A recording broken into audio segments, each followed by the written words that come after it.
नमस्कार मित्रों, अनंत कथा सागर चैनल में मैं डॉक्टर आदित्य परेश्वरी आपका फिर स्वागत करता हूं। महाभारत कथाओं की श्रृंखला को आगे बढ़ाते हुए महाभारत का युद्ध चल रहा है, 14वें दिन का युद्ध।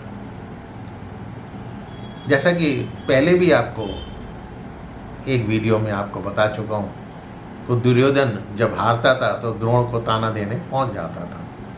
अब इस युद्ध में भी सात्यकी तथा भीम का पराक्रम देने के बाद दुर्योधन डर के मारे द्रोणाचार्य के पास फिर जा पहुंचा और द्रोणाचार्य को क्रोध और घबराहट में कहा कि आचार्य, अर्जुन, भीम तथा सात्यकी ये तीनों महारथी मेरी सेना का विनाश करते हुए जयद्रथ के पास पहुंच गए हैं। उन्हें कोई रोक नहीं पा रहा है, सब मेरी सेना पर प्रहार कर रहे हैं।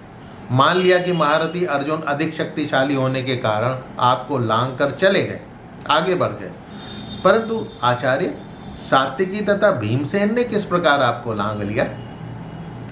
आचार्य, सात्यकी, भीम तथा अर्जुन के द्वारा आपकी पराजय ऐसा लगता है जैसे समुद्र को सुखा देने के समान एक आश्चर्यजनक घटना है। सारे योद्धा चर्चा करते हुए यही कहते हैं कि धनुर्विद्या में पारंगत द्रोण कैसे युद्ध में पराजित हो गए। ये अविश्वसनीय प्रतीत हो रहा है। वास्तव में लगता है मेरा भाग्य ही खोटा है। जब ये तीनों महारथी आपको लांघ कर आगे बढ़ गए हैं तो युद्ध में मेरा विनाश तो निश्चित है।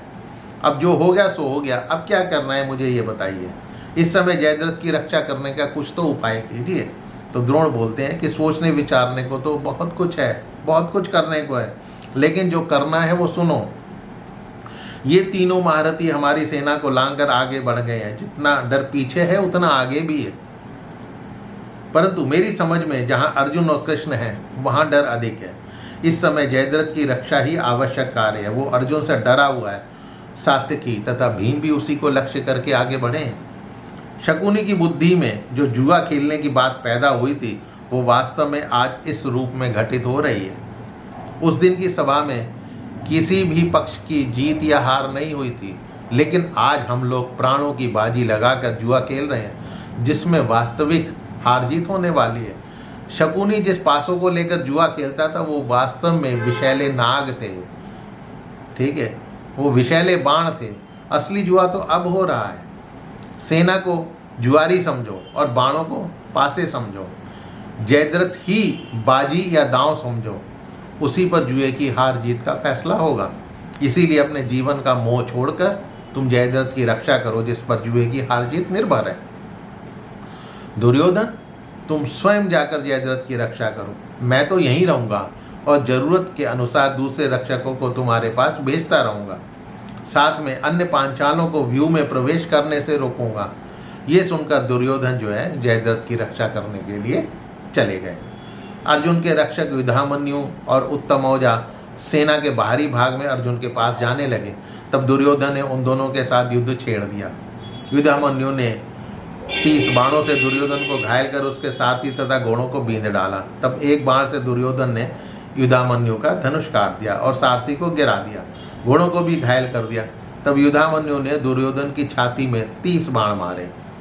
उत्तमौजा ने दुर्योधन के सारथी को यमलोक भेज दिया। दुर्योधन ने उत्तमौजा के चारों घोड़ों, सारथी तथा पार्श्व रक्षकों को मार डाला। तब उत्तमौजा युधामन्यु के रथ पर चढ़कर बाणों से दुर्योधन के रथ के घोड़ों को मार डाला, उसके धनुष को भी काट दिया। सारथी के मारे जाने पर दुर्योधन रथ से उतरकर गदा लेकर दोनों वीरों की ओर दौड़ा। उसे आते देखकर दोनों भाई पिछले भाग से रथ से कूद गए तो दुर्योधन ने उसके रथ को गदा से चूर चूर कर दिया। तब दोनों भाई दूसरे रथों पर सवार होकर वो अर्जुन के पास पहुंच गए। तो उसके बाद आगे क्या होता है ये मैं आपको अगले एपिसोड में बताऊंगा। तो मित्रों, मेरे चैनल को सब्सक्राइब करना मत भूलिएगा और यदि हो सके तो अपने इष्ट मित्रों से इसको शेयर अवश्य कीजिएगा। मिलता हूं अगले एपिसोड में, तब तक के लिए नमस्कार।